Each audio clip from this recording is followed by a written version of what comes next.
So next, let's discuss about limit comparison test. So let's discuss first about comparison test. So let's consider the two consequences here. So if a sub n is greater than or equal to b sub n, then it is divergent. If a sub n is less than or equal to b sub n, then it is convergent. So let's have some examples.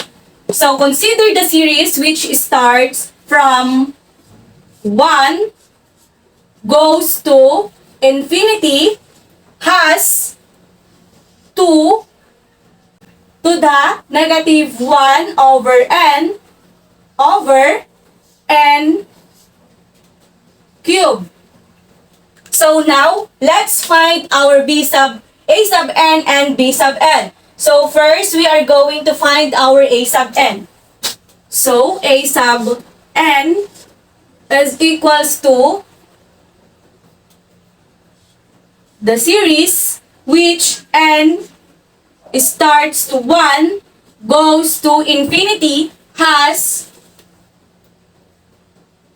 2 to the negative 1 over 1 divided by 1 cube. So here in our a sub n, so we all know that n is equals to 1. So all of the n here in our series will become 1. So 2 raised to negative 1 over 1 will become 1 half divided by 1 cube. So 1 cube will become also as 1. So 2 raised to negative 1 over 1 divided by 1 cube is equals to 1 half.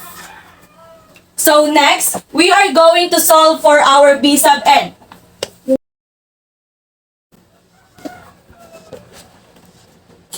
So b sub n is equals to the series which n starts from 1, goes to infinity, has 1 n divided by n cube. So we all know that the biggest exponent here in our series is n cube. So our b sub n is equals to the series which n starts from 1, goes to infinity, has 1 over n cube. So 1. So we all know that n is equals to 1. So our n here will become 1. So 1 cube. So 1 divided by 1 cube is equals to 1. So now, let's determine if it is convergent and divergent.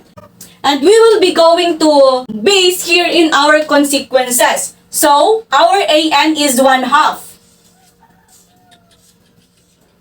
And our b sub n is equals to 1. So, a sub n is less than or equal to b sub n. Now, we can determine if it is convergent and divergent. If our a sub n is less than or equal to b sub n, then it is convergent.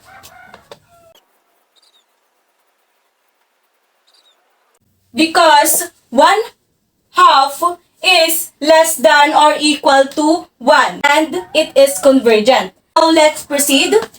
So, consider the series which n starts from 1, goes to infinity, has 2 raised to 1 over n divided by n. Now, let's find our a sub n and b sub n. So, our a sub n is equals to the series which n starts from 1, goes to infinity, has 2, 1 over 1 divided by 1. Because we all know that our n is equals to 1. So, our n here in our series will become 1. So, 2 raised to 1 over 1 divided by 1. So, 2 raised to 1 divided by 1 will become 2 raised to 1 divided by 1. So, 2 raised to 1 divided by 1 is equals to 2. Now, let's find our b sub n. So b sub n is equals to the series which n starts from 1 goes to infinity has 1 over n. Because we all know that our n has the biggest exponent. So, we all know that our n here is equals to 1. So, all the n here will become 1. So, 1 divided by 1 is equals to 1. So, now, we will be going to determine if it is divergent and convergent. So, our a sub n is equals to 2 and our b sub n is equals to 1. So, a sub n is greater than or equal to b sub n because our a sub n is 2 and our b sub n is 1. So, a sub n is greater than or equal to b sub n, then it is divergent. So, it is only the comparison test. So, now, let's proceed on how to get the limit of comparison test by using this comparison test.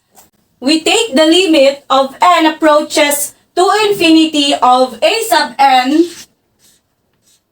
divided by b sub n. So, it is the limit of comparison test. So, now, let's have some examples. So, consider the series of which n starts to 2. Consider the series which starts to 2, goes to infinity, has 1 divided by n squared minus 1. So next, we are going to find the a sub n and b sub n. So our a sub n is equals to the series which starts from 2 goes to infinity. So 1. So 2 raised to 2 minus 1. So we all know that our n here is equals to 2. So all the n here in our series will become 2. So 1 divided by 2 raised to 2 minus 1. 2 raised to 2 is 4 minus 1 is 3. So 1/3.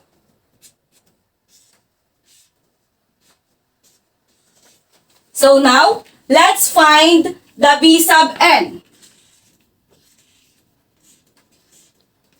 B sub n equals to the series which starts from 2 goes to infinity has 1 over n squared. So we all know that the biggest exponent here has n squared. So, our 1 over n squared. So we all know that n is equals to 2. So all n here will become 2. So 1 divided by 2 raised to 2 will become 1/4. So now we will be determine if it is convergent and divergent. So a sub n is less than or equal to b sub n. So if it is a sub n is less than to or equal to b sub n, it is convergent. So it is convergent. So next, now that we know our a sub n and b sub n, now we will find its limit. So we take the limit as n approaches to infinity of a n or a sub n divided by b n. So, now, let's find its limit. So, limit of n approaches to infinity. So, our a sub n or the original 1 over n squared minus 1 divided by our b sub n 1 over n squared. So we are going to solve this. So limit of n approaches to infinity. So 1 times n squared is n squared over n squared minus 1 times 1 is equals to n squared minus 1. So now, we know that the n squared here has the biggest exponent. So we are going to divide this to n squared. So limit of n approaches to infinity. So n squared divided by n squared over, so n squared divided by n squared minus 1 divided by n squared. So let's solve it. So n squared divided by n squared is equals to 1 over n squared divided by n squared is 1 minus, so it will become 0. So 1 divided by 1 is equals to 1. So after finding its limit, so we will say now if it is convergent and divergent. So it is equals to 1. So it is convergent. So now, let's proceed on our next example. So consider the series which starts from 1 goes to infinity has n squared plus 2n plus 1 divided by n raised to 4 plus n squared plus 2n plus 1. So now, we are going to find first our a sub n and b sub n.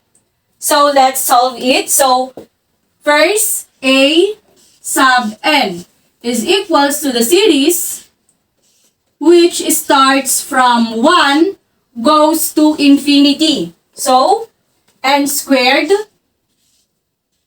plus 2n plus 1 over n raised to 4 plus n squared plus 2n plus 1. So we all know that our n here is equals to 1. So we are going to solve it. So all the n here in our series will become 1. So 1 squared plus 2 times 1 plus 1 over, so 1 raised to 4 plus 1 raised to 2 plus 2 times 1 plus 1. So let's solve it. So 1 raised to 2 plus 2 times 1 plus 1. So 2 plus 1 plus 1 is equals to 4. So 1 raised to 4, 1 plus 1 raised to 2 plus 2 plus 1 is equals to 5.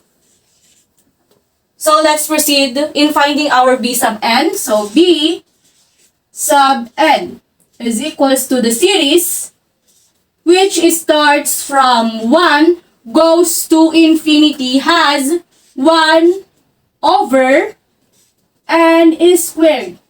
So we choose the n squared here. So we all know that n is equals to 1. So all the n here will become 1.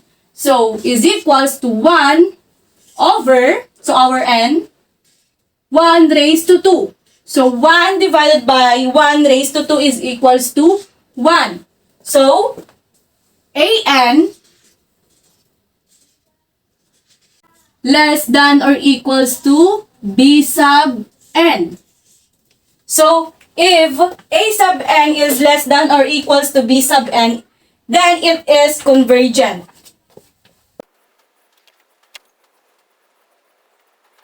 So now, we are going to take the limit of n approaches to infinity of a sub n divided by b sub n.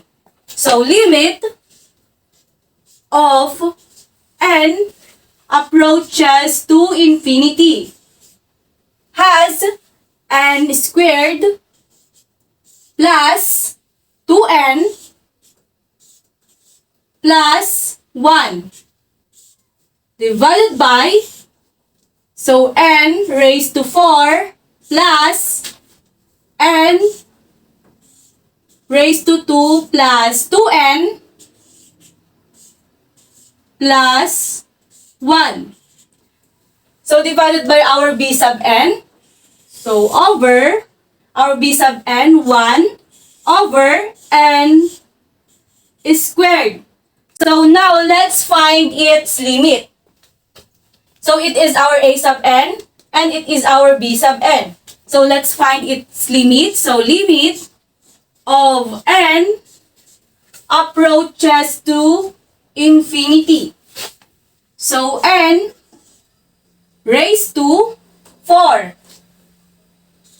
Because, so n raised to 2 plus 2n plus 1 times n squared. So, n raised to 2 times n raised to 2 is n raised to 4. So, 2n times n squared will become 2n cubed plus 1 times n squared will become n squared. Next, n raised to 4 plus n squared plus 2n plus 1 times 1. So, it will be the same also. So, n raised to 4 plus n squared plus 2n plus 1. So, now, we all know that n raised to 4 has the biggest exponent. So, we are going to divide this all to n raised to 4. So, let's solve. So, limit of n approaches to infinity has, so n raised to 4 divided by the biggest, has the biggest exponent. So, n raised to 4 divided by n raised to 4 plus 2n cube divided by n raised to 4 plus n squared divided by n raised to 4 over, next, n raised to 4 divided by n raised to 4 plus n squared divided by n raised to 4 plus 2n divided by n raised to 4 plus 1 divided by n raised to 4. So, now we are going to solve this. So, n raised to 4 divided by n raised to 4 is equals to 1 plus 2n cubed divided by n raised to 4 is equals to 2 divided by n. Because n cubed and n raised to 4. 4 minus 3 is equals to 1. So, it will become 2 over n plus n plus, so n squared divided by n raised to 4 will become n over n squared because 4 minus 2 is 2. So, n over n squared. So, divided by, so n raised to 4 divided by n raised to 4 is equals to 1 plus n raised to 2 divided by n raised to 4, it will become n over n squared plus 2n divided by n raised to 4 is equals to 2 over n cubed because 4 minus 1, the exponent, is equals to 3. So, 2 over n cubed plus, we are going to copy this. So, 1 over n raised to 4. So, now we are going to solve this. So, 1 plus, so 2 over n will become now 0, plus n over n squared will become also 0.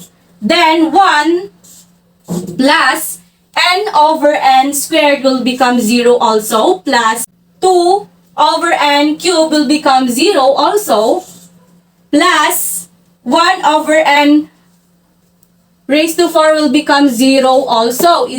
So equals 1 over 1, or it is equals to 1. So after finding its limit, so we will now determine if it is convergent, divergent. Then this series is convergent. So in finding the limit of comparison test, first we need to find also, or we need to find first the a sub n and our b sub n to determine if it is divergent and convergent. So after finding its a sub n and b sub n, we will now proceed in finding or taking the limit of n approaches to infinity of a sub n divided by b sub n. So thank you for listening. That's all about the ratio test and limit comparison test.